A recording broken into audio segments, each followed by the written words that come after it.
Boa tarde a todos e todas presentes, hoje nesse evento.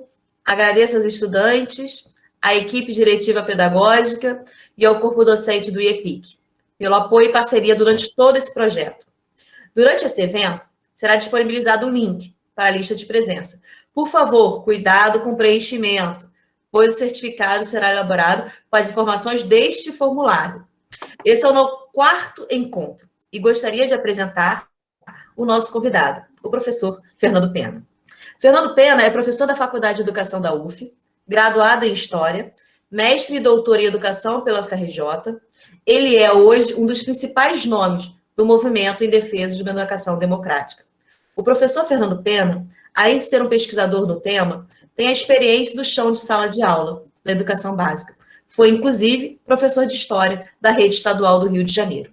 Agradeço imensamente a sua disponibilidade, professor Fernando Pena, em aceitar o nosso convite, feito de modo apressado, frente à demanda criada pela SEDUC, que vem pressionando as escolas a se posicionarem sobre o novo ensino médio, mesmo sem embasamento teórico-pedagógico. Projeto este que não tem tido o espaço necessário na agenda pública para ser analisado. A SEDUC não tem estimulado um debate amplo com toda a comunidade escolar. Diante disso, a comissão do IEPIC buscou um nome que pudesse conversar conosco, a partir de uma perspectiva acadêmica, mas sem perder o foco na educação básica. Assim, mais uma vez, agradeço sua presença e passo a palavra ao nosso convidado, o professor Fernando Pena. Boa tarde a todos e a todas, saudações democráticas, agradeço pelo convite, a oportunidade de estar aqui com vocês, né? Vocês sabem que a Faculdade de Educação da UF, onde eu sou atualmente o diretor, ele tem uma parceria muito importante com as escolas todas próximas, né? O IEPIC é uma delas, que recebe nossos estagiários, projetos, então muito bom poder participar com vocês. Vou falar então um pouquinho sobre a reforma do ensino médio, que já está um pouquinho datada, né? Novo, mas não é tão novo assim, e para isso eu vou colocar uma apresentação aqui, peço licença, deixa eu compartilhar com vocês a tela.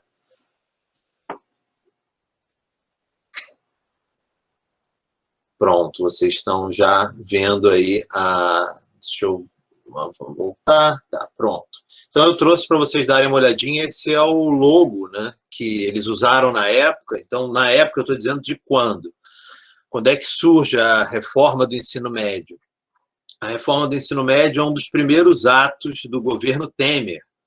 Então, para quem não lembra, antes do Bolsonaro, a gente teve um governo Temer, ele era o vice-presidente da presidenta Dilma, e quando nós temos o impeachment em 2016, ele assume e com o ministro da Educação Mendonça Filho, e eles editam uma medida provisória para impor a reforma do ensino médio. Eu digo impor porque é altamente incomum uma reforma educacional ser feita por medida provisória. A medida provisória, quando ela é editada, ela passa a valer no dia seguinte, e aí ela tem um tempo de tramitação que é muito curto, né? Ela vai ser discutida só por 3 meses, e aí é aprovado ou não, e vira lei. Então, isso já traz um pouquinho de um caráter antidemocrático, né? Como é que você faz uma reforma do ensino médio?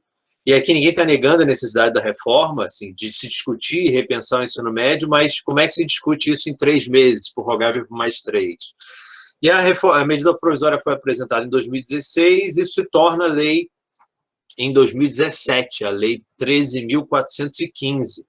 E eu prometo que não vou ficar mais citando números e nomes de leis. Então, essa é só para vocês terem em mente que isso é uma lei de 2017, Lei 3.415. E o que eu vou fazer com vocês é conversar um pouquinho... Tá, e o que muda com essa lei, né? Essa lei, ela muda a Lei de Diretriz e Base da Educação Nacional, que é a grande lei que a gente tem em termos de educação no Brasil, e inclui ali vários artigos, inclusive sobre a BNCC. BNCC, que eu já vou explicar para vocês daqui a pouquinho o que é a tal da BNCC. Mas vamos falar então começar a falar sobre a reforma do ensino médio.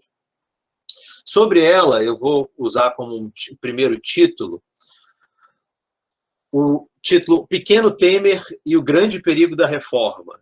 Porque o presidente, na época, o presidente Temer, ele, sem perceber, quando ele foi participar de uma cerimônia de abertura, de apresentação da reforma do ensino médio, ele, ao narrar uma história da vida dele, ele mostrou para nós qual é o principal perigo. Então, eu vou mostrar esse vídeo para vocês, para a gente entender qual é a história que o Temer estava contando e por que ela é pertinente para a gente ainda hoje, em 2021, para entender o perigo dessa reforma. Então, tá aí isso foi uma imagem que circulou na época, né? Mas, então, vamos ao vídeo, né? E o Temer, como eu disse, ele revelou, então, nessa cerimônia de lançamento, o principal perigo da reforma sem se dar conta disso. Vou mostrar para vocês o vídeo, então, agora. Mas no meu tempo de interior do estado de São Paulo, havia no colégio, no ensino médio, o curso científico e o curso clássico. Quem ia para ciências humanas fazia o curso clássico. Quem ia para ciências exatas ia para o científico. Então, vocês conseguiram ouvir? Sim? Então, ele está falando lá na apresentação da reforma do ensino médio que ele, quando era jovem, quando ele saía do primário, que é o fundamental hoje, né, ele tinha que fazer uma escolha. Ou ele ia fazer o clássico ou o científico. Você podia fazer 2 secundários, 2 ensinos médios diferentes. E ele conta, então, que teve que escolher lá no interior de São Paulo para qual escola que ele ia, se ele queria cursar o clássico e o científico. E eu vou mostrar o resto do vídeo daqui a pouquinho, mas só então antes deixa eu falar sobre mais alguns elementos dessa reforma, né? Como o ensino médio agora ele vai ser dividido em 2 partes. Uma dedicada à BNCC, a Base Nacional Comum Curricular, que é um documento que agora já foi publicado, na época da reforma ainda não tinha, o que era uma loucura, a gente estava falando sobre um documento que nem tinha sido aprovado ainda, mas agora já foi. E o que é essa parte? Essa é uma parte que é comum. Tem esse documento chamado BNCC, que estabelece quais são os direitos de aprendizagem dos estudantes, essa é a estrutura dele. E aí essa parte do ensino médio ela vai ser comum, todo mundo vai fazer igual. Tudo bem? Então, uma parte igual e outra parte que eles estão chamando de itinerários formativos. Que, então, o aluno, a princípio, vocês já vão entender por que eu estou falando a princípio, ele poderia escolher qual itinerário ele vai seguir. Alguns elementos, então, do texto da lei. Isso eu estou falando da reforma do ensino médio, mas eu estou falando da LDB, porque isso já está na LDB, né? A lei foi aprovada, então agora isso tudo já está dentro da LDB, que é essa lei maior brasileira do campo educacional. E aí, o que diz hoje em dia o artigo 36 da LDB, mudado pela reforma do ensino médio? O currículo do ensino médio será composto pela Base Nacional Comum Curricular e por itinerários formativos, que deverão ser organizados por meio da oferta de diferentes arranjos curriculares, conforme a relevância para o contexto local e a possibilidade de sistemas de ensino, a saber. Então, o que ele falou até agora foi isso. Tem uma parte comum e uma parte de itinerários. Quais são os itinerários, a princípio, que os estudantes poderiam escolher?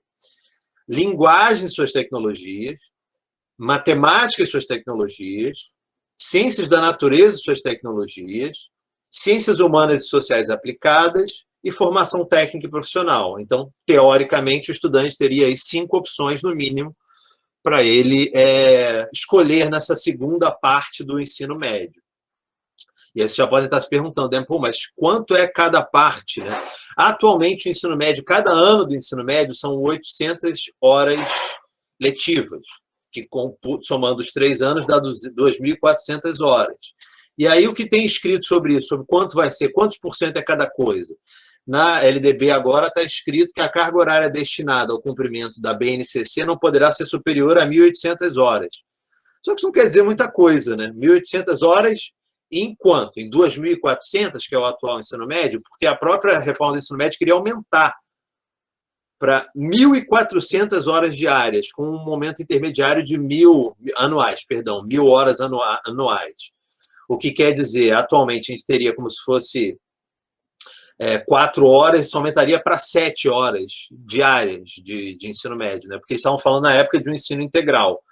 O que, inclusive, a gente tem que se perguntar, será que todo mundo tem condições de cursar essa carga horária diária, né? Como é que fica, por exemplo, a educação de jovens e adultos? Então, tem uma série de questões aqui que a gente precisaria pensar com cuidado. Mas eles não dizem quantos por cento, não dizem no texto da lei, né? E aí diz que os sistemas de ensino, mediante disponibilidade de vagas na rede, possibilitarão ao aluno concluinte do ensino médio cursar mais de um itinerário formativo. Como se alguém em sã consciência, fosse querer... Acabou o ensino médio, vai voltar para fazer mais um itinerário, né? Não sei se isso aconteceria com muita frequência. Mas eu não sei se vocês lembram, na época, isso foi vendido como a grande... Agora os alunos podem escolher, né? E eu estou chamando isso aqui de falácia. Falácia é uma mentira, algo que não é verdade. A grande mentira da possibilidade do aluno escolher. Eu vou mostrar para vocês um comercial que passou na TV na época, para vocês verem como é que eles tentaram vender isso.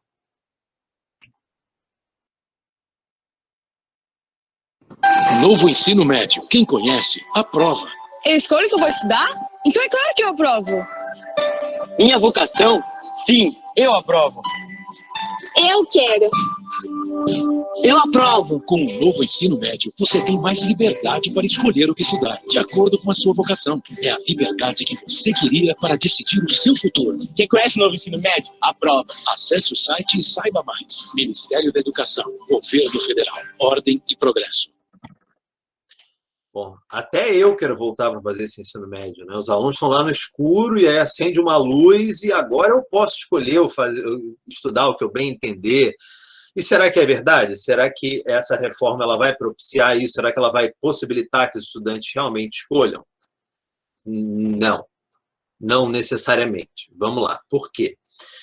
Então, além das formas de organização previstas no artigo 23, o ensino médio poderá ser organizado em módulos e adotar o sistema de créditos. Ou seja, estão pensando no ensino médio que parece até com a universidade. Você poderia escolher disciplinas, ter disciplinas optativas que você escolheria, né? Agora, o que vai ser oferecido, né? Essa é a pergunta. Aqui é um outro vídeo, mas aqui uma primeira pergunta quantos por cento seria de cada coisa, né? O que eles falaram ao longo da divulgação? Eu vou mostrar para vocês um vídeo da época também do lançamento. Esse era o secretário, ele era, na época, eu acho que o secretário de Educação Básica, eu posso estar enganado, mas está escrito na legenda, que ele vai explicar um pouquinho como é que seria esse novo ensino médio, lá na época que eles estavam apresentando. O Estado ele pode fazer uma opção de que ele trabalhe a Base Nacional Curricular Comum, ainda deixando no primeiro ano a possibilidade de já ter uma ênfase.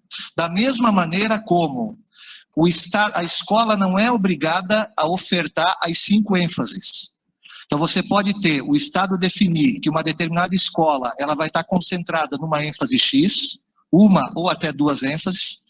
Eu posso ter escolas com 5 ênfases, eu posso ter escola mais focada na educação profissional como ênfase, e assim por diante. Opa, já começou a aparecer aqui então nessa fala, né? Ele diz, a escola pode oferecer uma ênfase só um itinerário formativo. E aí como é que fica a escolha dos alunos, né? Se tem 5 possíveis, ele só pode, se a escola não é obrigada nem a oferecer 2, onde é que fica essa escolha?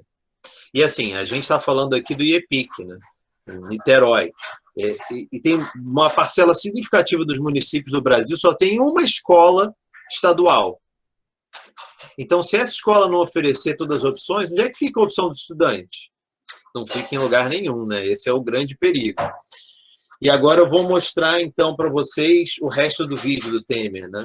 Então, o que eu estou falando para vocês aqui é o seguinte, é que dependendo das opções dos sistemas estaduais de educação, não é da escola. Quem decide não é a escola individualmente, é o sistema estadual, isso é importante. Um aluno de determinado município pode ter acesso a apenas um itinerário formativo. Então, escutem a história do Temer para a gente pensar por que isso é perigoso ainda hoje, né? Eu folgo em vir a este plenário no instante em que se inova o ensino médio. E a história da educação é uma coisa curiosa. Eu comentava há pouco na minha sala com o governador Geraldo Alckmin que no meu tempo de estudante, quero saudar também a doutora Viviane Sena, que se dedica muito à educação, mas no meu tempo de interior do estado de São Paulo, havia no colégio, no ensino médio, o curso científico e o curso clássico. Quem ia para ciências humanas fazia o curso clássico. Quem ia para ciências exatas ia para o científico. E eu confesso que lá na minha cidade pequena, a minha inclinação toda sempre foi pelas ciências humanas. E eu me recordo que, não havendo o curso clássico, eu ingressei no primeiro científico mas logo no final do ano, naquele tempo tinha a segunda época, eu fiquei para a segunda época em Física e Química. E daí eu percebi que eu tinha que ir para o curso clássico, e daí vim para São Paulo para fazer o clássico. E hoje eu vejo que muito mais aperfeiçoadamente esta nova estrutura do ensino médio visa exatamente a acolher a vocação natural, não é, senhor secretário? A vocação natural daqueles estudantes e dando-lhes até um tempo mais alargado, mais espaçado, para que eles possam fazer essa opção. Então, não sei se vocês perceberam, ele mesmo entregou o ouro, né, de qual é o principal perigo, né? Ele conta que quando ele era jovem, ele vivia num município no interior de São Paulo, e lá, então, na época, você podia escolher dois que seriam hoje chamados itinerários, o clássico ou o científico. E ele disse que sempre teve uma propensão às ciências humanas. Então, ele queria cursar o clássico. Só que no município que ele vivia, na cidade do interior de São Paulo, só tinha escola com científico. Então, ele teve que ficar lá. E aí ele conta que ele provavelmente não foi bem, né? E ficou de segunda época. Segunda época é o termo bem antigo para se referir a uma recuperação, algo assim, uma prova final. E aí ele ficou de segunda época em Física e Química. E o que acontece? Como a família dele tem dinheiro, o que se faz? Então vão pagar para ele ir para a capital, onde ele vai poder estudar o que ele bem entende. A minha pergunta é, se isso for reproduzido hoje, será que todas as famílias têm dinheiro para enviar os seus filhos para a capital? Se a escola não oferecer? A gente sabe que mesmo, por exemplo, numa cidade como Niterói, que tem muitas escolas, o deslocamento de um bairro para outro já é complicado, imagina isso para uma outra cidade. Então, o próprio Temer está colocando aí para a gente o perigo sem se dar conta disso, no lançamento da reforma do ensino médio. E aí, o que fica disso aqui? As escolas particulares de elite, e aqui no estado do Rio de Janeiro a gente tem várias, né? Os Santos, Santo Inácio, São Bento, São Vicente, certamente vão continuar oferecendo para os seus alunos, para os seus estudantes, toda a formação completa, com tudo que tem direito. Agora, as escolas públicas, por sua vez, vão ficar desobrigadas de oferecer tudo para os estudantes, percebem? Então, isso é um perigo enorme, é uma segregação social. A escola pública ela não vai mais ser obrigada a oferecer tudo que o aluno tem direito. Ele não vai. Você pode estudar, de repente, numa escola que não vai ter nem o itinerário de ciências humanas. Você pode querer, eu adoro história. Você não vai ter como estudar o itinerário de história porque não vai ter o itinerário. Então, isso é muito perigoso, isso é muito grave, né? Fica essa possibilidade de uma segregação social muito óbvia, né? Enquanto as escolas particulares de elite certamente vão continuar oferecendo tudo para os seus estudantes. Então, esse é um primeiro ponto da minha fala. Um segundo ponto é que a reforma do ensino médio, ela fala em notório reconhecimento, né? E o que é isso, né? Será que todas as escolas têm infraestrutura necessária para oferecer, por exemplo, a formação técnica para os estudantes? Eu acho que não, né? Então, estou falando aqui, as escolas estaduais não possuem infraestrutura necessária para a realização satisfatória da formação técnica. Para ter formação técnica, você precisa de infraestrutura. E como fazer isso se alguém investiu nas escolas estaduais do Rio de Janeiro para implementar isso até o ano que vem? Não! Então, as escolas não têm infraestrutura. Dizer que vai oferecer formação técnica a todas as escolas é ficção, não existe, né? E ainda tem outra, porque dentro desse campo eles ainda abriram a possibilidade para o professor de notório saber, né? Que poderia ensinar mesmo sem ter a formação específica, o que é uma brecha muito perigosa, né? Para professores sem formação específica lecionando temáticas, né? O que pode ser usado para uma precarização do ensino e da educação. Não vou nem ler com vocês isso aqui, mas é só o artigo, né? E mais do que isso, a gente não percebeu, mas o ensino médio ele tem ali uma lógica empresarial muito forte nele, de privatização. Privatização o quê? Levar recursos públicos para a iniciativa privada. Alguns perceberam, até vi no chat, né? Ele faz uma referência ali a Viviane Senna, do Instituto Ayrton Senna, que é um grupo que nós chamamos de reformadores empresariais da educação, que acham que implementar uma lógica empresarial no campo educacional é a solução para os problemas da educação, o que eu discordo, por exemplo. Mas a reforma do ensino médio chega à loucura de falar em instituições de educação à distância com notório reconhecimento. O que é isso, né? Aí trouxe um artigo para nós lermos juntos aqui, né? Para efeito de cumprimento das exigências curriculares do ensino médio, os sistemas de ensino poderão reconhecer competências e firmar convênios com instituições de educação, com instituições de educação à distância com notório reconhecimento, mediante as seguintes formas de comprovação. Primeira, demonstração prática. Então, percebem como isso é muito perigoso? Você pode... aqui, ó, nunca dei aula para nada, nunca pensei em educação, mas eu sei fazer essa cadeira. Então, eu posso oferecer ensino à distância de marcenaria. É uma loucura. E, na verdade, é uma maneira de, ao invés de investir seriamente nas escolas públicas, você pegar o dinheiro público e mandar para uma iniciativa privada que não vai melhorar a qualidade, vai precarizar ainda mais as escolas públicas com serviços precarizados e sem a discussão necessária para a formação educacional, né? Eles chegaram a discutir lá no início, inicialmente eles chegaram a falar em 100% da educação de jovens e adultos à distância. Acabaram falando de 40% e, se eu não me engano, na lei, no final das contas, ficaram 20% à distância, que é essa lógica do à distância, né? Como se não fosse importante para um jovem ou adulto ter educação presencial. É óbvio que é. Então, mas está dentro dessa lógica de privatização aí, eu acho perigosa, né? E aí, óbvio que muitos falaram na época que isso só ia gerar mais exclusão. Isso não está fixado na lei da reforma do ensino médio, mas aparece nas diretrizes curriculares nacionais do ensino médio que são publicadas alguns anos depois, né? E aí ainda fica a pergunta, né? Onde é que vai sair o dinheiro no meio dessa crise para investir nas escolas? Eu não sei uma resposta. E aí, terceira parte da minha fala é juntar uma discussão com a outra. A gente não consegue falar sobre reforma do ensino médio sem falar da Base Nacional Comum Curricular. Vocês já mesmo viram, né? Isso na época, a Base Comum Curricular do ensino médio, ela não estava nem aprovada na época que a reforma do ensino médio virou lei. Então você pensa, como é que você vai aprovar uma lei que metade do ensino médio vai ser baseado num documento que ainda não existia? Era um escândalo, assim. E aí veio, né? E veio pior do que a gente imaginava. E vou focar aqui na base do ensino médio. Porque eu já desconfiava na época, com base no que eles diziam, que a BNCC do ensino médio, ela não teria menção aos componentes curriculares, às disciplinas, autonomamente, que o estatuto estaria misturado em áreas, que foi o que se concretizou, né? O que é muito perigoso por uma série de motivos que eu vou mostrar para vocês. Então, a importância da BNCC na reforma. É a BNCC que vai definir os direitos e objetivos de aprendizagem do ensino médio.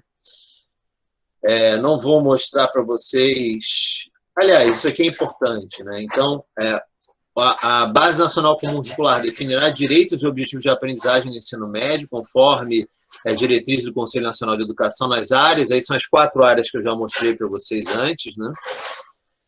E aqui é um vídeo. Por milhões de pessoas, com milhares de professores, é o que vai definir o que é comum a todos os alunos do Brasil em todos os cantos. As 13 disciplinas podem estar ali. As 13 disciplinas podem estar ali. Certamente os conteúdos estarão ali. Não necessariamente como disciplina, o que importa é porque a Base Nacional não olha para a disciplina, ela olha para o conteúdo, especialmente que o aluno precisa aprender. Certo? Então eles estarão ali. Vejam, então, não fala de disciplina, né? São os conteúdos, eles se contradizem, né? E é isso. Se vocês olhassem um esqueminha que apareceu no meio do vídeo, deixa eu ver se eu consigo... Espera aí, voltar para mostrar para vocês. O mouse não está funcionando. Aqui, ó, esse esqueminha que eles mostraram nessa apresentação, ó, atual ensino médio, 13 disciplinas dividido nos 3 anos, né, 2.400 horas. Aí você olha o novo ensino médio, por exemplo, eles estão trabalhando ali com a ideia. Lembra que eu falei, será que vai ser metade, vai ser o quê? Então, aqui nesse exemplo, eles estão trabalhando com uma configuração possível, que é, primeiro ano, todo mundo faz igual, todo mundo estuda BNCC, ou seja, dentro dessa lógica, todo mundo faz a mesma coisa. Até metade do segundo ano, todo mundo igual, e aí olha que loucura, no meio do segundo ano, pararia tudo e agora cada um escolhe um itinerário. Se é que vai ter escolha, né? Lembra que eu falei que as escolas não são obrigadas a oferecer nem 2. E nesse exemplo aqui que eles colocam como se a escola fosse oferecer linguagens, ciências humanas e técnico em edificação, né? Qual a escola que tem infraestrutura para oferecer técnico em edificação? E se você olhar ali no meio dos ciências humanas, tem empreendedorismo, né, que já fala um pouquinho mais também sobre qual é a lógica que eles estão pensando aqui para essa reforma. E o que fica pela lei, pela reforma do ensino médio, né? A Base Nacional Comum Curricular referente ao ensino médio incluirá obrigatoriamente estudos e práticas, veja, não falou em disciplina, estudos e práticas de educação física, arte, sociologia e filosofia. Isso por quê? Porque na época da medida provisória, eles tinham excluído explicitamente educação física, arte, sociologia e filosofia. Isso gerou uma briga muito grande, né? Os estudantes, especialmente, se mobilizaram, e aí eles colocaram isso. Vejam bem, isso não quer dizer que vai ter um professor ou uma disciplina de filosofia e sociologia. Pode ser algo lá no meio que eles dizem, ó, tem aqui um pouquinho de filosofia e sociologia, tem aqui uma educação física, uma arte. Mas será que vai ser um professor? E aí a coisa é ainda mais grave, né? Que aí isso pode ser, na verdade, vocês vão ver pela BNCC, isso se amplia. O ensino da língua portuguesa e da matemática é obrigatório nos 3 anos do ensino médio, assegurado às comunidades indígenas também a utilização das respectivas línguas maternas, e os currículos de ensino médio incluirão obrigatoriamente o estudo da língua inglesa e poderão ofertar outras línguas estrangeiras de caráter optativo, preferencialmente espanhol. Então, o que é obrigatório nos 3 anos do ensino médio? Não se enganem. Português, matemática e inglês. São as únicas disciplinas, nem sei se como disciplinas, são os únicos componentes curriculares obrigatórios nos 3 anos de ensino médio. Fora isso, mais nada. Mais nada, certo? Então, isso é importante que fique claro. É assim que está lá no texto da lei agora. Vai definir quais são os componentes obrigatórios. É a BNCC, aí eu vou mostrar para vocês a BNCC para ver o que tem lá, o que é componente curricular obrigatório. Vou pular isso aqui. Vai ser referência obrigatória para o Processo Nacional de Avaliação. Eu não vou entrar nisso, que é uma discussão mais densa, mas isso aqui está dentro de uma lógica empresarial de avaliação de larga escala licencitária, que é aquela lógica, tem que passar isso para os alunos, eles têm que fazer a prova, se não for bem na prova, a gente vai responsabilizar a escola e os professores, algo que os professores do Estado do Rio de Janeiro conheciam muito bem, porque antigamente a gente tinha o SAERJ, o SAERJinho, que dava uma bonificação salarial. Então, essa lógica parecida, só que agora em âmbito nacional. É essa configuração curricular que eles querem criar.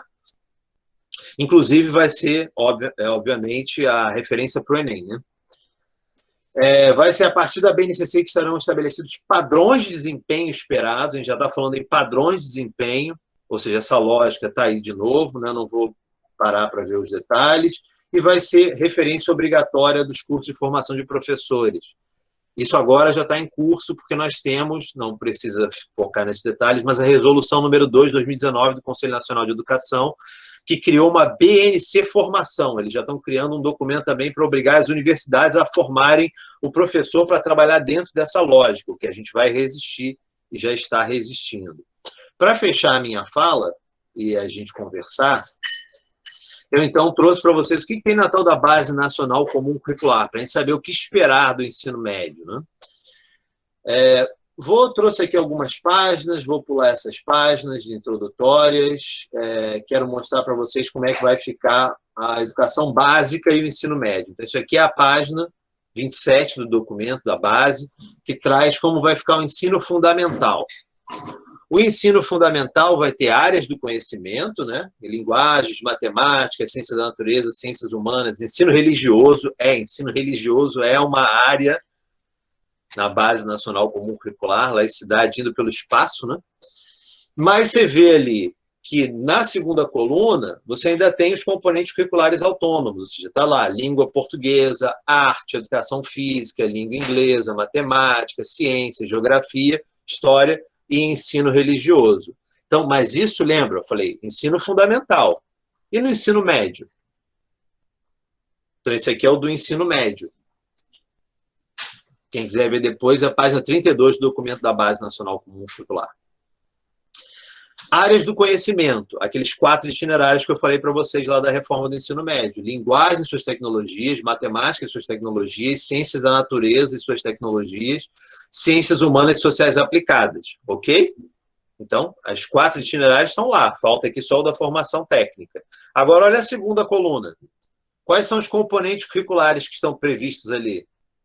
Língua portuguesa e matemática. Notem, não há nenhum outro componente curricular escrito ali.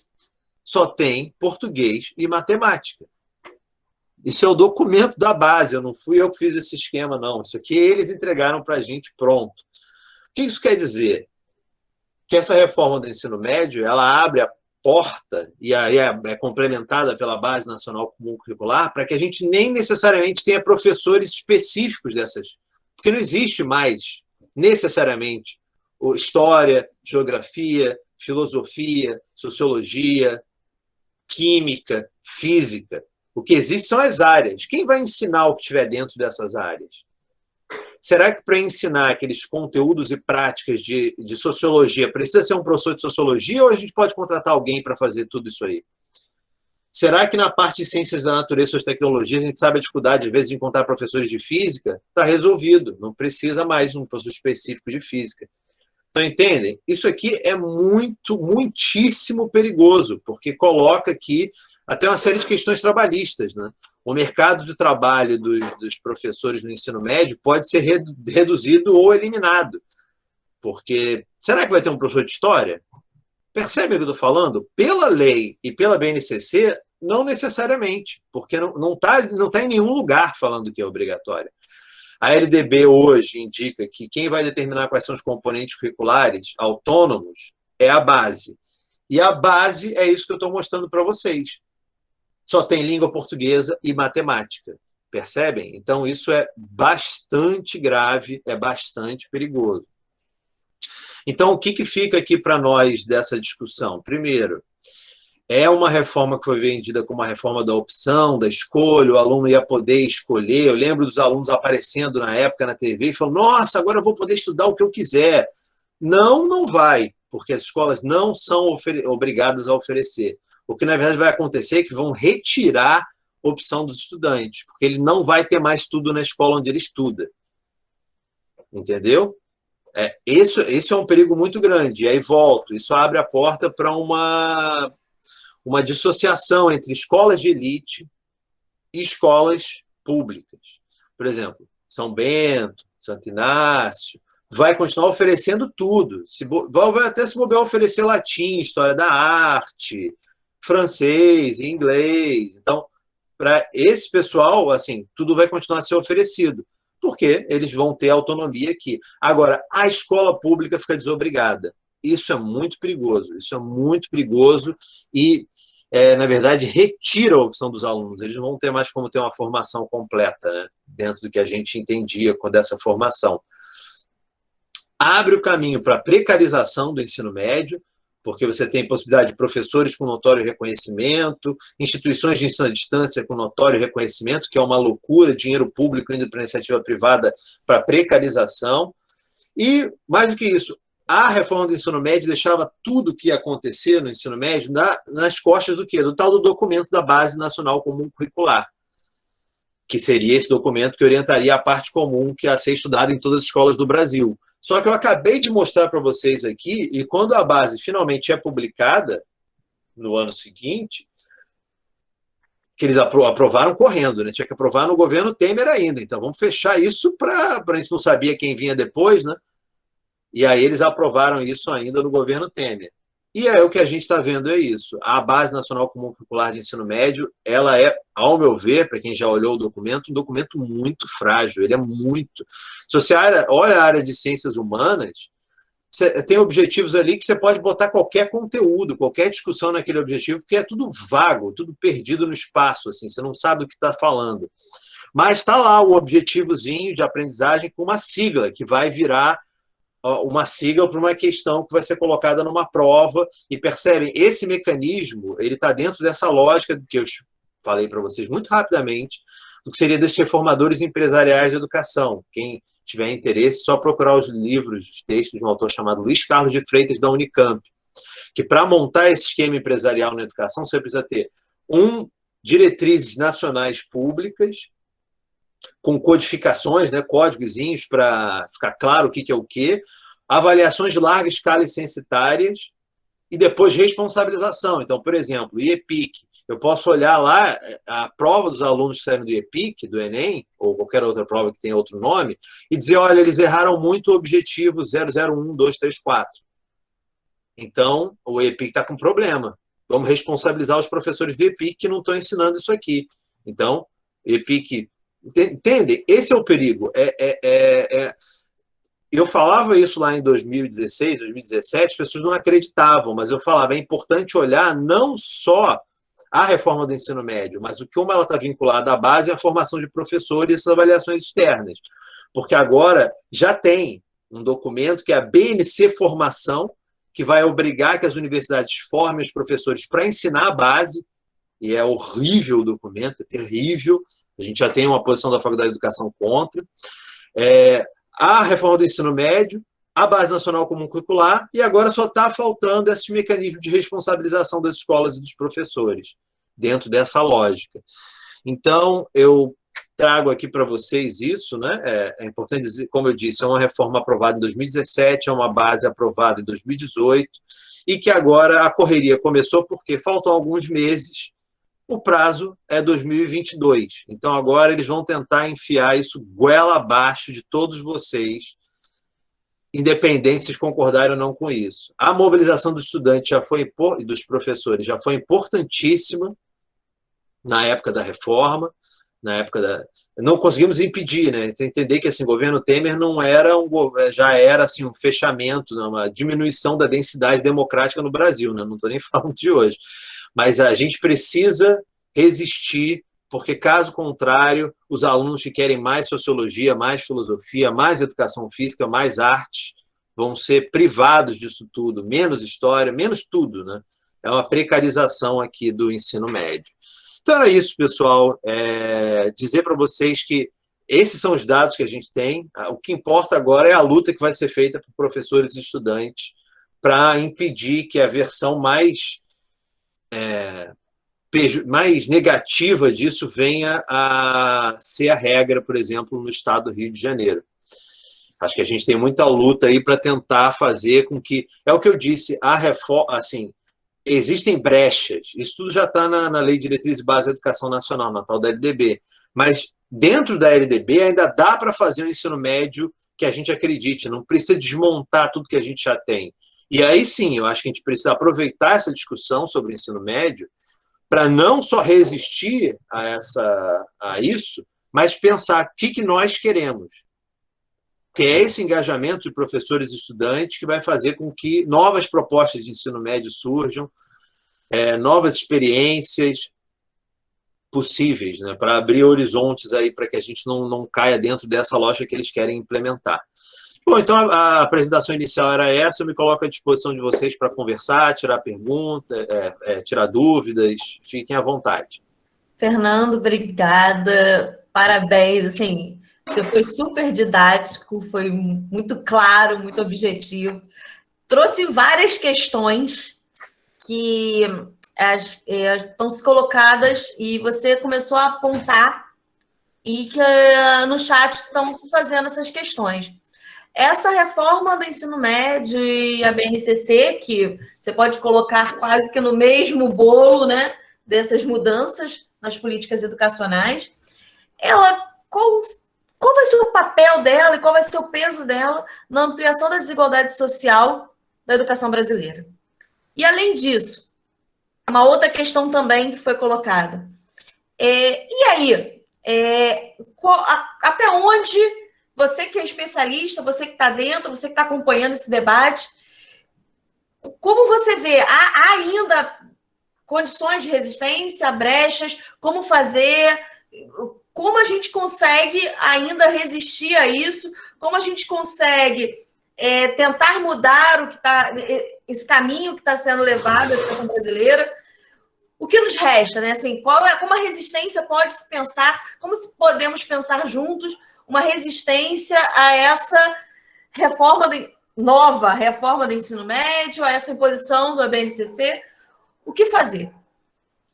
Sobre a desigualdade social, é importante entender que assim, a desigualdade educacional no Brasil ela sempre existiu. Existia antes da pandemia. Então, a gente tem, mesmo dentro da rede pública, por exemplo, a gente tem escolas com ótima infraestrutura, às vezes na mesma cidade. Por exemplo, a gente tem escolas públicas, o próprio EPIC tem uma estrutura bacana. Agora, já, por exemplo, você vai em São Gonçalo, já fui escolas que são casas. A casa, para o aluno do fundo da sala chegar na frente, todos os colegas têm que levantar e sair do caminho. Então, isso, assim, essa desigualdade sempre existiu. E aí não adianta simplificar e falar o público e o privado. Tem escolas privadas muito precarizadas e tem escolas de elite, tem escolas públicas de excelência, por exemplo, escolas federais, o Pedro II é uma grande referência nacional, e escolas públicas que fazem um ótimo trabalho. Mas essa desigualdade educacional, ela sempre existiu e uma marca dela é a diferença de classe social. Essa desigualdade ela foi agravada, explicitada, colocada à luz, plena luz com a pandemia. Porque, por exemplo, eu tenho colegas que dão aula ainda em escolas particulares, e eles falaram, começou a pandemia, 2 semanas depois eles estavam dando aula remota, os alunos tinham infraestrutura para assistir às aulas, aquela coisa toda. E a gente sabe que tem muitas escolas públicas que até hoje não conseguiram estabelecer nem contato com os estudantes. Então, assim, a pandemia ela agravou uma desigualdade educacional que já existia, que a escola está na sociedade, a sociedade é desigual. E aí é marcada por desigualdade de classe, de gênero, de raça, uma série de desigualdades aí que marcam a nossa sociedade. Então, a gente está vivendo um momento, com a pandemia, do agravamento brutal dessas desigualdades educacionais. Igualdades sociais, mas no campo educacional isso tem um reflexo. A reforma do ensino médio, a meu ver, ela pode agravar ainda mais. É aquilo que eu falei, quando você abre a possibilidade para que escolas públicas nem ofereçam para os alunos tudo que eles podem ter direito, isso agrava. Porque além de todas as desigualdades que já permeiam a sociedade, agora a gente não vai ter a escola pública desobrigada de oferecer tudo para os seus alunos. Então é gravíssimo, é gravíssimo. Agora, vejam bem, o que eu fiz aqui foi mostrar para vocês quais são as possibilidades, inclusive as possibilidades mais nefastas que a reforma fez, né? Na LDB. Agora, isso não obriga, porque assim, a gente pode lutar para que todas as escolas tenham todas as disciplinas, para que a gente continue tendo professor das áreas específicas, para que as escolas públicas ofereçam todos os itinerários, se é que vai ter itinerário. Entende? Tem muita margem para a luta aqui. A gente pode, tanto para um cenário de agravamento brutal, não, agora não tem mais professor específico de área, de disciplina nenhuma, é tudo de área, a gente quer só um para dar aula aqui de ciências humanas, etc. Isso está no horizonte, está no horizonte. Não precisa ser assim. A gente pode lutar pelo ensino de história, pelo ensino de filosofia, de sociologia, de física, de química, de tudo mais. Então, isso vai ser decidido agora, porque agora que eles estão implementando. Eu acho que tem muito espaço para a luta. A gente cansa de saber de leis que foram aprovadas, viraram lei, né, projetos que viraram lei, mas que não são efetivados, porque tem resistência dos estudantes e dos professores. Eu acredito que se tiver um movimento de resistência docente e discente, um movimento escolar de resistência a esses perigos maiores, eu acho que eu acredito muito na ação dos estudantes, especialmente dos professores também. Eu acho que a gente tem espaço para resistir, sim, tem muito espaço. É isso. Como Sabrina estava me contando, há 3 semanas atrás, alguém mandou um material para vocês e falou, discutam aí rapidinho que a gente quer implementar isso ano que vem. Pode dizer, não. Isso não é... Como assim? Quanto tempo, né? Qual é o horizonte? Quantos eventos? Quão democrático vai ser esse processo de implementação? Como é que os estudantes vão participar? Como é que os professores? Como é que a sociedade vai participar? Então, a gente tem que exigir que esse seja um processo democrático, e se a gente conseguir que seja democrático, a gente pode lutar pelo que a gente acredita. E é o que eu disse, a gente pode, inclusive, abrir margens aí para esses sonhos possíveis, né? O inédito viável, que falava Paulo Freire. Pensar outras configurações, né? O que nós, o que os estudantes, o que os professores querem do ensino médio. Minha fala não é desânimo, pelo contrário, saibam disso tudo e vamos nos engajar nessa discussão, nesse embate, para fazer com que essas visões mais negativas que são possíveis, que elas não se concretizem. A pergunta que foi colocada e quais são essas mudanças, porque principalmente aqui que é o EPIC, quais são essas mudanças que está vindo lá de cima da universidade na discussão da formação, né, da formação dos professores? Como que está sendo esse debate lá? Porque a gente também é formação de professores. Aí no ensino médio, mas nós também somos. E como é que está esse debate por lá? Fernando, a gente pode... Eu acho que as professoras Marisa e Simone pediram também um espaço de fala. A gente podia fazer um bloco, pode ser? Sabrina, Fernando? Pode. Marisa, pode começar, então, e depois a Simone. Tá bom. Fernando, eu queria só fazer uma... Deixa eu baixar minha mãozinha aqui.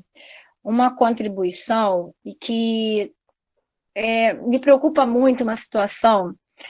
Nós estamos discutindo... Eu sou professora do EPIC com uma matrícula em turma, e a outra matrícula eu estou coordenadora pedagógica. Eu sou pedagoga formada pela UF, fiz o concurso, né? Sou concursada no Estado, enfim. Hoje estou atuando em 2 funções diferentes. E aí eu tenho que pensar nessa situação toda com 2 cabeças, mas com um único sentimento, né? Um sentimento de ser contra tudo isso, mas percebo que nesse momento, não sou uma pessoa formada, minhas colegas conhecem, mas percebo que nesse momento o Rio de Janeiro chegou num ponto, e eu estou falando de SEDUC, né? Chegou num ponto em que a gente foi dito assim, olha, não tem mais discussão, agora é implementação. Vocês podem se colocar, sim, contra tudo que a gente está falando, mas nós vamos implementar. Exatamente dessa forma que eu estou dizendo aqui para você e para todo mundo. E essa semana nós já começamos a experimentar algo que a gente ainda não tinha experimentado, que era visualizar possíveis matrizes curriculares. Porque até então, era igual quando do mesmo jeito que a reforma foi aprovada no MPC, as discussões do Estado foram crescendo sem nos mostrar uma matriz. E aí nós discutimos durante 2 meses e a gente, essa semana foi nos apresentada uma matriz curricular, e aí eu só posso dizer da matriz curricular do curso normal, que foi a única que a gente conseguiu ter acesso, pelo EPIC não tem formação geral, eu não vi ainda nenhum esboço de matriz da SEDUC para a formação geral. Mas para a formação de professores, o nosso itinerário formativo será o curso normal, isso já foi dito, nós não vamos ter outro itinerário formativo, será apenas o curso normal, como já é hoje, porque já é uma escola diferenciada. Acho até que o curso normal ele entra numa outra esfera, porque ele está dentro da carreira do magistério, enfim. Só que me preocupa uma coisa, a parte da base comum da matriz curricular, ela não está igual, por exemplo, para uma escola que tem uma formação geral e que vai ter um outro itinerário formativo. Ela foi muito diminuída, muito mesmo, e assim, por exemplo, vamos supor um aluno na escola X que ele tenha química e física nos 3 anos de escolaridade. O curso normal não foi contemplado igual, entendeu? A gente já não tinha mesmo, mas eu estou dizendo assim, eles não mantiveram essa proposta de que a base comum seria igual para todas as escolas e que os itinerários formativos fariam a diferença. E eles colocaram na nossa matriz 3 eletivas, não tem optativa, não é optativa, é eletiva, então o aluno tem que fazer, não vai poder escolher. Então, colocaram na nossa matriz 3 optativas e mais o projeto de vida. Quando ele coloca 4 componentes diferentes, ele tira lá da base comum esses tempos todos. Então, são 2 tempos para projeto de vida, 2 tempos para eletiva 3, 1 tempo para eletiva 2 e 1 tempo para eletiva 4. São 4 tempos, 2, 4, 6 tempos que eles tiram da base comum. Então, a gente realmente teve assim, um enforcamento de componentes, lembrando, como muito bem você lembrou, português, matemática e língua estrangeira continuam contemplados em sua plenitude, enquanto que os outros componentes curriculares, eu não estou nem falando de área, estou falando de componente mesmo, foram bem diminuídos. Eu só queria complementar aí, porque como é um assunto novo e a gente recebeu essa semana essa informação, nós estamos, assim, um pouco atônitos nesse contexto e, por mais que a gente resista, a gente tá bem difícil. Desculpa, mas tá bem difícil.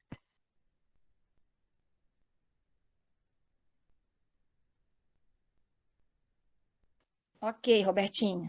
Acho que a gente pode... Obrigada, Marisa. Acho que a gente pode ouvir a Simone agora, professora de Geografia do IEPIC. Eu acho que a Sabrina está caindo, a internet dela está oscilando muito. Simone? Vendo muito agora nesse momento. Boa tarde, pessoal. Vocês estão me ouvindo bem? Agora sim. Sim. Então, boa tarde. Eu me chamo Simone, sou professora de Geografia lá no IEPIC, trabalho no município de Seropédica também. Na verdade, assim, é mais uma inquietação, né, que eu venho trazendo e que eu me reuni com o pessoal das ditas ciências humanas, né, e aí eu já digo que a geografia também não é ciências humanas, a gente também precisa refletir sobre isso, né, as caixinhas que vão encaixando a gente e às vezes a gente vai aceitando. E aí é um pouco mais sobre essa questão de aceitando mesmo, né? Eu já conheço o Fernando Penas, que desde que eu trabalhava lá no Guilherme Briggs, junto com a Eleonora, então já venho acompanhando o trabalho dele há pelo menos 5 anos, né? E aí eu fico me perguntando por que nesses últimos 5 anos, que nós já sabíamos, né, que ia ter essa mudança, que ia ter uma reforma que não seria favorável a nós, porque nós não nos organizamos e já não apresentamos uma contrapartida, né? Por que a gente ainda continua falando tanto de autonomia e, na verdade, a gente só pratica uma falsa independência, né? Porque se hoje o IEPIC pergunta para os professores quem aqui tem um currículo para poder apresentar para a gente precisa hoje, né? Nós deveríamos estar preparados, assim, eu acho que como professores, nós deveríamos estar preparados, né? E aí realmente a gente botar a mão na consciência e começar a pensar, a gente só vai se defender do Estado, a gente só vai pensar em resistir, porque esse verbo, ele também já está ficando um pouco desgastado, né? A gente tem o poder de autonomia, é uma das poucas profissões que nos dá autonomia, ainda, né? Talvez daqui para frente já não tenhamos mais, estamos caminhando, infelizmente, para isso. Então, me incomoda muito quando a gente ainda precisa pensar em como resistir, né? Por que a gente nunca está preparado para dar o golpe, né? Porque, realmente, o golpe está aí, a gente está caindo há muito tempo, mas a gente podia estar dando esse golpe neles, né? E o que faz a gente estar amordaçado? O que faz a gente parado, né, esperando sempre para se defender, né? A nossa mão nunca é de ataque. E aí eu sou da capoeira, e na capoeira errado é quem leva, né? Então, errado tá a gente que tem que estar se organizando para ter, né? Por que em outras instituições, né, a gente tem, por exemplo, lá no município de Seropédica, a gente tem aula de filosofia já no ensino fundamental, né? Isso é uma vitória muito grande, eu considero, né? A gente tirar o ensino religioso e colocar o ensino de filosofia é uma vitória muito grande, né? Porque a gente insistiu, a gente bateu o pé, a gente falou que não ia dar religião. Então, é um pouco mais para a gente poder começar a pensar, né, que a autonomia é essa que a gente preza tanto, que está tanto nessa utopia, e por que a gente não pratica ela? Por que a gente não se organiza de fato para praticar? E também lembrar que boa parte das escolas públicas, né, assim como boa parte da população, ela é negra, né? Então a gente tem que racializar o nosso debate, né? Quem está saindo no prejuízo há muito tempo, né? Há muito tempo, é sim a população preta, e principalmente agora, porque eu estou vendo os rostinhos de quem está me assistindo nas minhas aulas, e infelizmente não são da minha cor. Isso me preocupa muito. Me preocupa muito porque a mãe dele está fazendo uma faxina e ele está tendo que ficar em casa, e às vezes a mãe traz a doença para dentro de casa. Então, a gente está falando de uma realidade racializada, né? Então, quando a gente fala de uma desigualdade dentro da educação, ela precisa ser racializada, né? Porque ela tem cor, tá? Eu não vou nem falar de gênero, porque o menino negro ele não tem nem oportunidade de chegar até a escola, às vezes a vida dele acaba com uma arma na mão. Então, a gente também precisa pensar por que a escola tem mais meninas do que meninos, né? E não é um problema do feminismo, é a gente botar a cabecinha para poder pensar, né? Então, são essas duas questões que eu acho que a gente precisa estar um pouco mais atento. E agradeço aí, sempre uma satisfação muito grande assistir o Fernando. Fernando, Sabrina, não sei se a Sabrina caiu, acho que uma aluna pediu também a palavra, a Ana Clara. A gente pode fechar com a Ana Clara e o Fernando faz as tréplicas, por favor? Pode ser? Claro. Alguém mais quer falar alguma coisa? Alguém mais? A gente pode combinar o seguinte, vocês podem escrever no chat, né? Sabrina voltou, então... Ana Clara e depois o Fernando? Obrigada.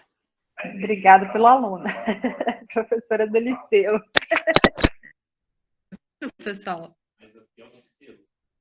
boa tarde, parabéns pela organização do evento. Estou vendo até umas ex-colegas lá da época do Seguib. Agradecer, parabenizar aí o evento, professor Fernando. Pessoal, eu não pude acompanhar desde o início e eu estou um pouco desatualizada do debate. Eu queria saber, Fernando, como é que está assim, os trâmites jurídicos? Se o processo já passou tudo, se já vai ser implementado? Eu vi que você estava falando assim, o que ainda dá espaço para resistir ou não, né? Juridicamente, porque pelo que eu tenho conversado com outros colegas de outros estados, em outros estados parece que a coisa já está mais avançada do que no Rio, então queria entender isso do ponto de vista legal, assim, oficial, já está acontecendo, porque no Rio parece que começa a partir do ano que vem, não é isso? Eu queria entender esse processo legal mesmo, assim, aqui no estado do Rio e também nacionalmente. Por favor, obrigada, pessoal. Tá, vamos lá. Sobre a formação de professores, né?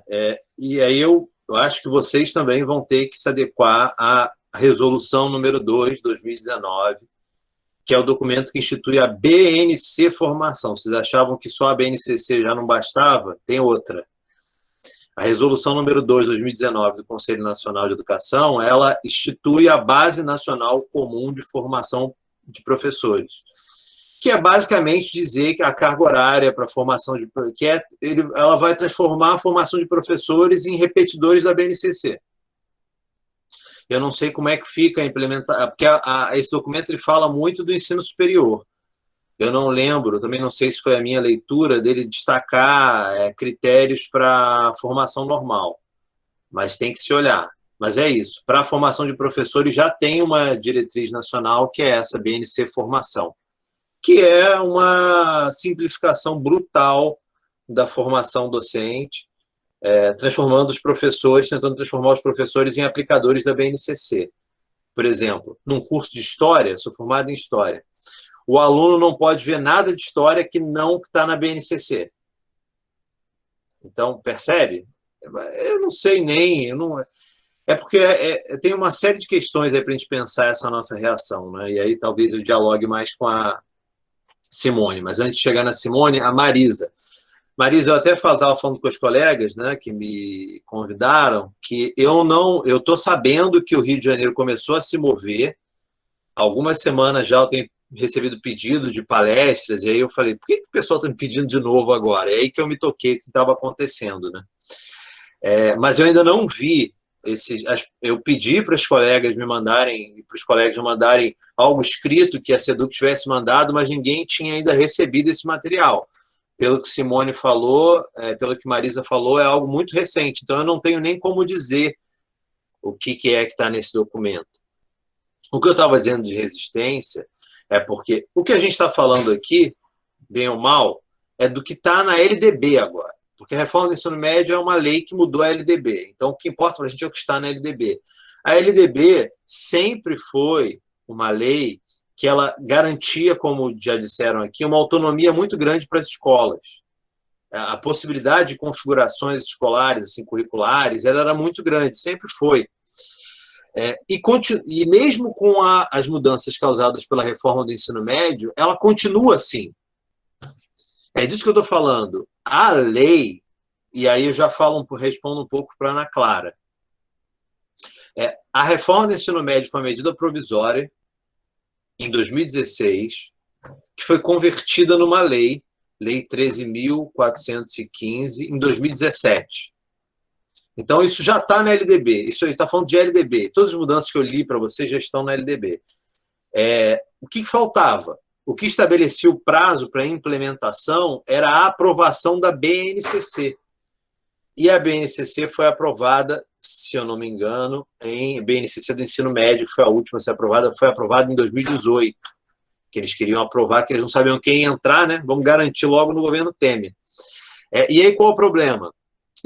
A BNCC está aprovada, já é essa, a reforma do ensino médio já está aprovada, já mudou a LDB que a gente tem já é alterada. Por que isso aparece agora? Por causa do prazo de implementação. O prazo de implementação é 2022, se eu não me engano, ou seja, vulgo ano que vem. Então, como a Ana Clara disse, tem estados que já se anteciparam, tem estados que não, então o Rio de Janeiro está aí, claro, né, faltando meio ano, vamos correr para pensar o que a gente vai fazer ano que vem. Então, a situação jurídica é essa, mas é o que eu disse. Se a gente pega a legislação nacional e mesmo a base, ainda tem muito espaço para a gente defender uma escola pública que tem ainda sua autonomia, etc. Esse é o ponto. A gente tem que ver o que a SEDUC, dentro desse universo possível, o que a SEDUC vai apresentar para a gente. Porque não precisa ser essa destruição total que ela é possível. Pode ser menos pior. Então, isso depende dessa luta, depende dessa nossa atuação. Agora, não sei, Marisa, o que já chegou para vocês e o quanto está aberto para o debate. Eu me coloco a Faculdade de Educação à disposição de vocês. Vamos fazer live, vamos fazer movimento político, vamos articular as escolas, vamos tacar fogo. Vamos tentar fazer a maior mobilização possível que a gente tenha força durante esse segundo semestre de 2021 para que não venha o pior.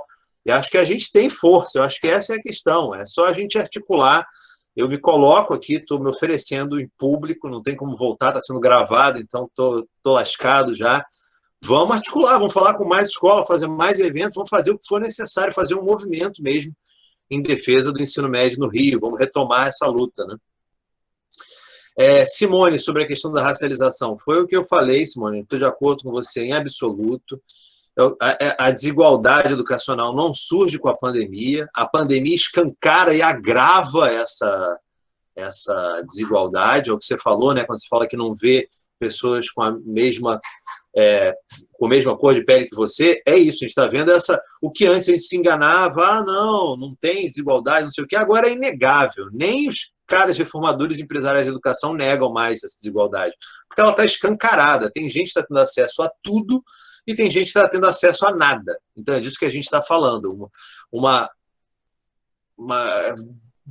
visão muito agressiva, muito óbvia dessa desigualdade, e como eu disse, tem que ser pensada num conceito da interseccionalidade. Ela é de raça, ela é de classe, ela é de gênero. Ou seja, uma mulher negra, um homem negro, sofre diferente de um homem negro, branco, pobre. Então, entender como esses marcadores sociais da diferença, desigualdade se cruzam, ela é essencial e vai mostrar para a gente, ajuda a entender a realidade na qual nós estamos vivendo. Concordo com você. Sobre o porquê que nós não apresentamos, eu não vou limpar a nossa barra, e eu estou falando nossa, eu estou me incluindo, né? Porque eu acho que isso é um movimento coletivo, acho que todos nós queremos lutar por um ensino médio, pela escola pública. Mas, assim, acho que a gente tem que entender também que os últimos anos, gente, tem sido uma violência contra a gente, assim, uma violência brutal, e isso tem uma intencionalidade, né? É tanto ataque vindo de diferentes lados, você não sabe para onde você olha, né? É BNCC, reforma do ensino médio, é BNCC, formação, é escola cívico-militar, é homeschooling. Eu já nem sei mais, eu já tenho que, quando eu vou falar, eu tenho que lembrar do que eu vou falar, porque é homeschooling, é reforma do ensino médio, é BNCC, é escola sem partido, é discussão antigênero. Então é uma insanidade que a gente está vivendo. Não estou tentando limpar nossa barra, mas entender que, assim, tem sido muito pesado, né? Os professores estão adoecendo. E aí eu estou falando mais dos docentes, que é o grupo que eu faço parte. Então, eu acho que é bola para frente, assim, não dá para a gente ficar se culpando do que a gente não fez até agora. É buscar energias para ver o que a gente pode fazer. Eu acho que esse é o foco, eu acho que essa é... Estamos aqui, né, 100 anos de Paulo Freire, esse ano. Tem aí a data, né, em setembro. É esperançar, gente. Assim, o que a gente não conseguiu fazer até agora, já foi. Agora é o que a gente faz para frente. Por exemplo, se a gente, no meio dessa pandemia, ainda consegue se articular e fazer uma bela luta contra essa proposta, eu acho que é fantástico. A gente vai estar, assim, vencendo todas as dificuldades possíveis. Então, eu acho que não quero... Porque isso eu aprendi falando sobre esses temas que não são bons de ouvir, né? Não dá para a gente... Que a tendência é escutar isso tudo e falar, pronto, perdemos, né? Acabou. O ensino médio acabou, vamos lá, daqui a 2 meses estou desempregado. Não é isso. É conhecer o que está acontecendo, saber as brechas para a gente atuar. Então, o que eu acho que o convite que fica aqui da minha fala é vamos nos articular.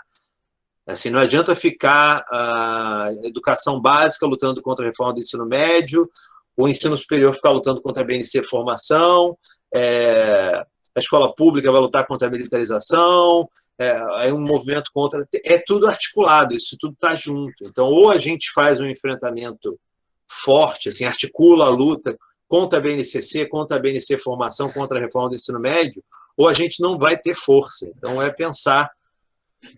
Agora, acho que o nosso grande desafio é esse, como tirar forças de onde não existe para empreender essa luta agora, porque é isso, as propostas vão chegar agora. Concordo com o Simone, a gente podia ter feito, mas se não fizemos, o que a gente pode fazer agora? Então, esse eu acho que tem que ser o nosso foco, né? Como é que a gente constrói e aprender com os nossos erros, né? Quem sabe numa próxima vez a gente não se antecipa. Mas eu acho que olhar para trás agora não é o foco. É como fazer juntos agora para articular essa luta dentro do possível. Que também não estou falando, Simone, vamos... a gente sabe que quando essas propostas chegam, normalmente não chegam para uma consulta. Mesmo as consultas que existiram da BNCC foram farsas. Você te entregava ali, olha, você pode concordar ou não com o objetivo Y e fazer um comentário. Ninguém perguntou se a gente concordava com a estrutura que estava sendo colocada. Então, vai acontecer de novo agora, eles vão tentar chegar com algo já pronto. E aí é isso, se os professores do EPIC olharem aquilo ali e disserem não, a força que a gente tem é muito pequena. Agora, se um coletivo de escolas se junta e diz não, é outra coisa. Se um coletivo de escolas, as universidades, os sindicatos se juntam, é outra. Então, eu acho que é isso, bola para frente, vamos fazer essas articulações e pensar juntos o que é possível ainda, porque não está dado. A reforma do ensino, assim, o que está alterado na LDB não coloca para a gente ainda tem muito espaço de movimentação, não precisa acabar com tudo. Se eles vierem com proposta de acabar com tudo, eles estão querendo impor certa visão do ensino médio. E a gente tem como lutar ainda dentro do que a gente já tem e lutar por outro caminho. Acho que esse é o foco.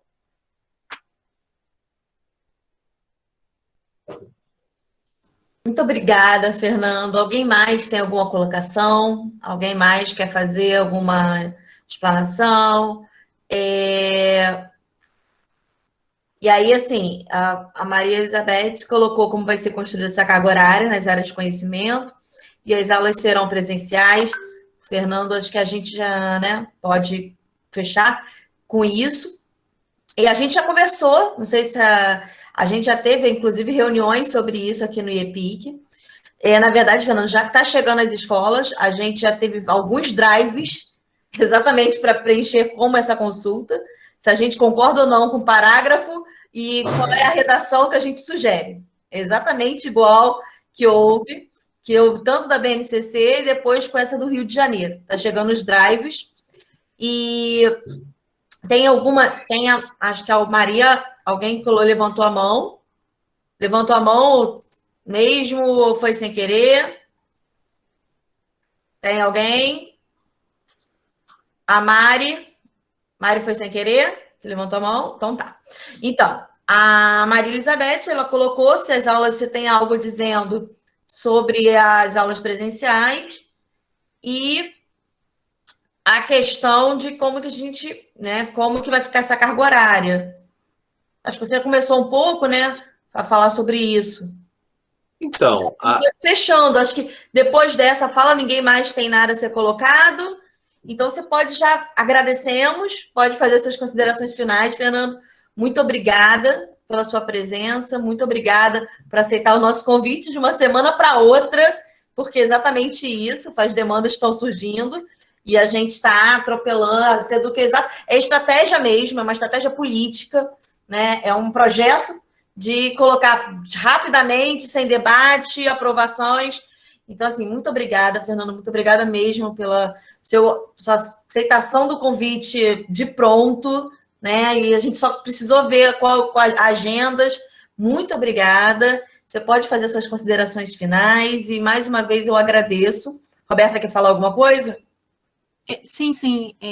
Eu acho que, Fernando e todo mundo que está aqui, né, nos ouvindo, os nossos estudantes, nossos colegas, eu acho que eu não tenho estado muito otimista, mas a sua fala me fez pensar um pouquinho sobre essa importância, né, de esperançar, que é uma ação, pensar ações concretas e articulações, né, acho que só que isso tudo me faz pensar também que nós, né, professores da rede estadual, nós vivemos num contexto de muita precarização do nosso trabalho, que também foi agravada, né, essa precarização com o ensino híbrido. Atualmente eu estou no EPIC tentando, com o meu celular, dar uma aula online, concomitante ao ensino presencial com os alunos que estão lá, e, abre aspas, né, alguns alunos chegam e dizem para mim assim, professora, alunos do ensino fundamental, abre aspas, não tenho como acessar a plataforma porque o Zoom corta a internet, fecha aspas. E aí, por eles, a gente vai à escola, né, e dá aula para aqueles jovens, e todos são negros, né, acho que é importante também o que a Simone trouxe de contribuição, né, a gente precisa racializar o debate. E são muitas as questões que se misturam, né? A precarização do trabalho docente, o agravamento dessa perspectiva desigual, extremamente desigual. E aí ao te ouvir, Fernando, eu penso que a gente tem alguns movimentos a fazer, assim. Enquanto professora do IEPIC, de uma escola de formação docente, uma escola que forma meninas e meninos, né, rapazes e moças, para atuar na educação infantil, nas séries iniciais do ensino fundamental, né, pensar juntos como é que a gente pode não só construir mais estudos, né, porque eu acho que a gente está, mesmo em meio à precarização do trabalho docente, mesmo em meio a tantas questões assim, contraditórias e doídas, porque a gente sofre na pele essas questões todas, tentar pensar espaços formativos, e aí acho que a Sabrina e eu, a gente tem pensado o nosso projeto, né, IEPIC, em diálogos formativos, nessa perspectiva de a gente tentar ampliar um debate, nem digo ampliar, mas eu acho que às vezes até iniciar um debate, porque quando eu perguntei para alguns alunos do ensino médio, quem já ouviu falar no novo ensino médio, na reforma do ensino médio, a maioria disse que não conhecia. E as poucas pessoas que conheciam por conta da propaganda do governo federal. Então, eu acho que eu estou aqui tentando fazer uma fala resumida, Fernando, mas você viu que eu sou prolixa e não estou conseguindo, mas abrir um parênteses assim, para dizer que a gente está numa fase de muita sensibilidade e de um agravamento mesmo desse trabalho que tem sido exaustivo e tem sido desumano.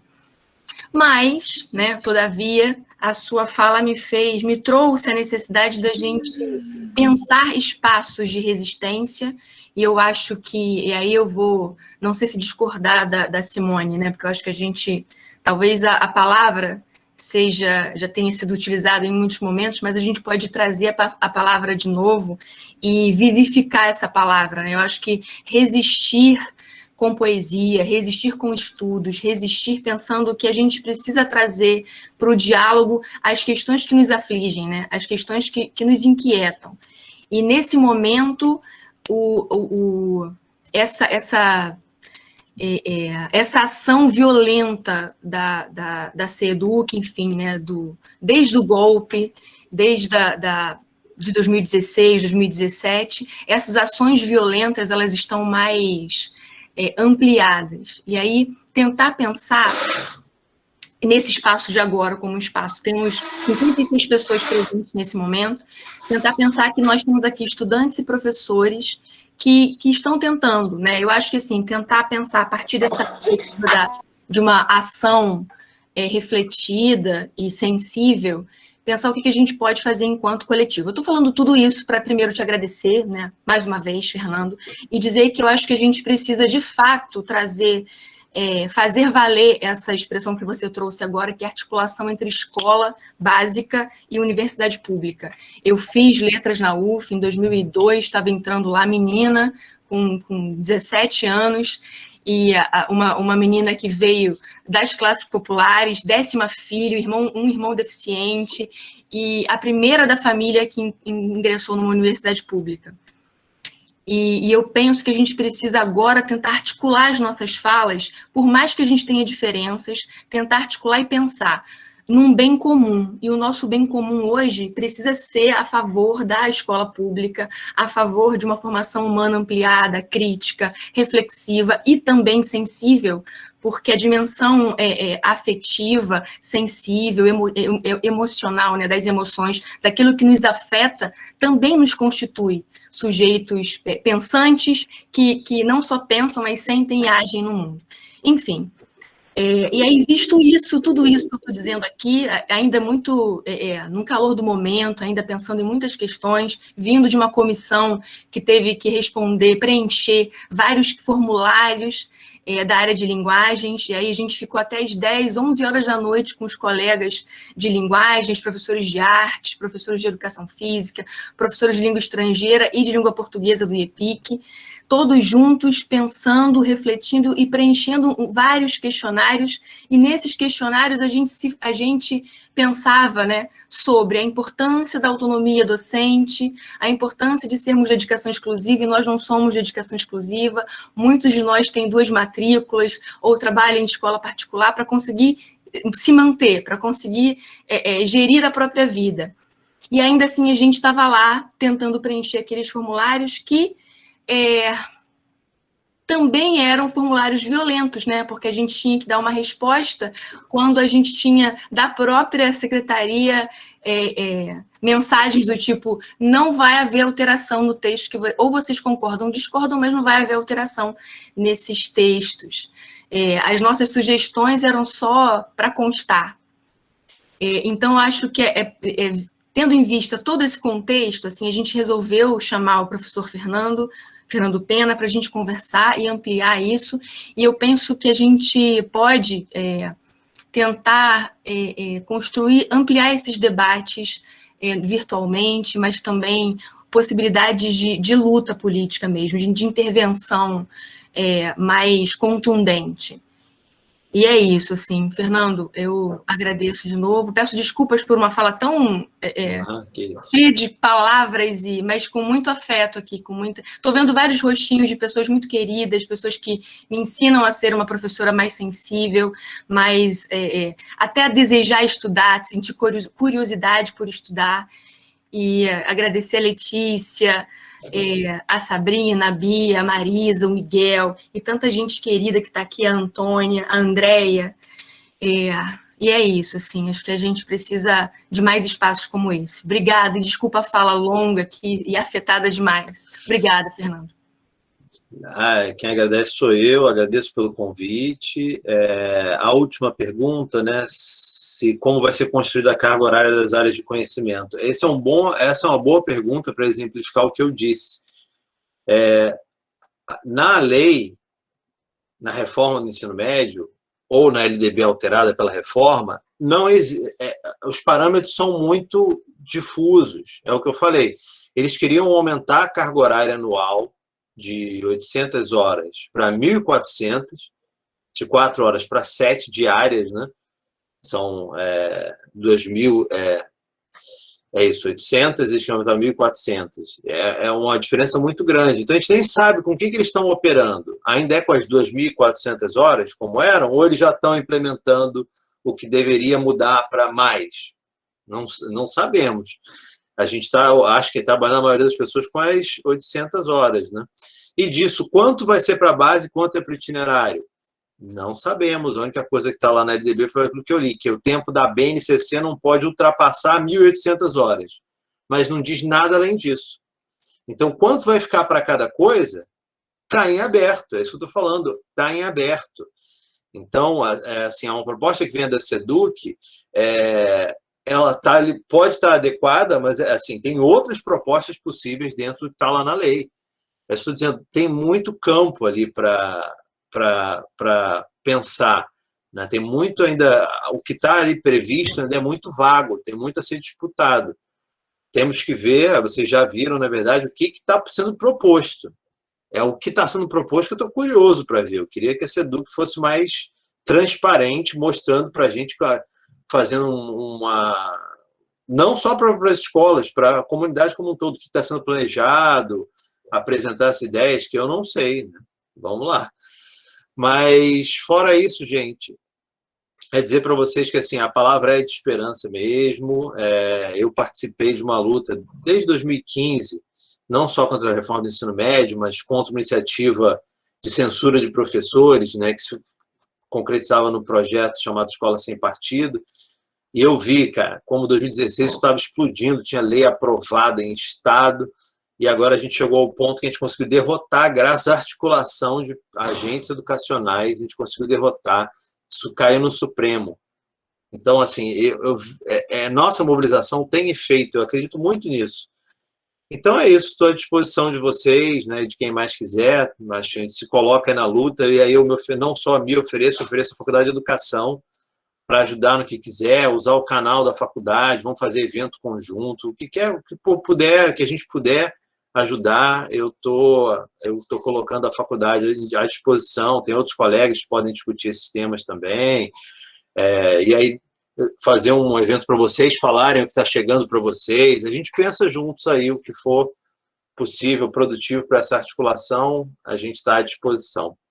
Então é isso, agradecer e me colocar à disposição e dizer que foi um prazer conversar com vocês e pedir para vocês me enviarem esses materiais, que eu quero saber o que está chegando já, né? É muito recente, eu não vi ainda, não tive acesso. Então é até bom para eu saber o que está rolando já aqui, né? Mas é isso, muito obrigado e boa tarde para todos e todas. Obrigada, Fernando. Obrigada, pessoal. Obrigada. Obrigada pela presença de todos. Obrigada, Fernando. Obrigada a todos os presentes.